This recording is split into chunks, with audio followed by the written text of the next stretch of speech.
பொதுக்கூட்டத்தில் பேச பேச மக்கள் வெளியேறிய அதிர்ச்சி சம்பவம்.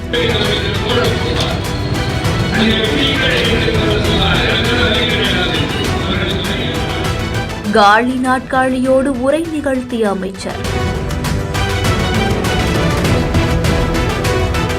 இறுதி வரை பொதுக்கூட்டத்தில் உரை நிகழ்த்திய சம்பவம்.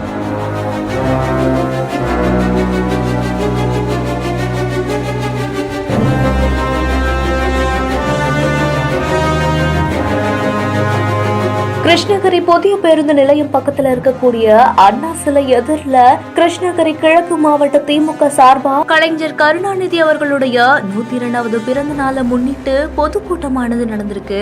இந்த கூட்டத்துக்கு சிறப்பு அழைப்பாளரா உணவு மற்றும் உணவுப் பொருள் வழங்கல் துறை அமைச்சர் சக்கரபாணி அவர்களும் மாநில துணை பொதுச் செயலாளரும் மாநிலங்களவை உறுப்பினருமான திருச்சி சிவா இவங்கெல்லாம் கலந்துகிட்டு சிறப்புரையாற்றியிருக்காங்க.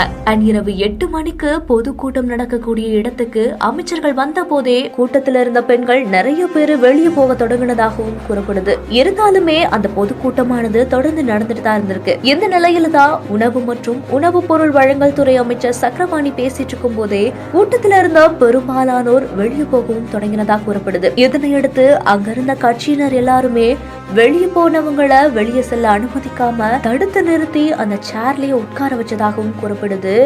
திருச்சி சிவா பேசிட்டு இருக்கும் போதே 90% நாட்காலிகள் காலியானதாகவும் கூறப்படுது.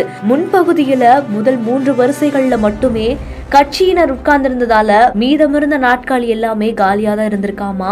சோ பொதுமக்கள் நிறைய பேர் வெளியே போக ஆரம்பிச்சதுமே நாட்காலிகளும் காலியாகி இருக்கு. ஆனாலும் திருச்சி சிவா கண்டினியூவா பேசிட்டு தான் இருந்திருக்காராமா.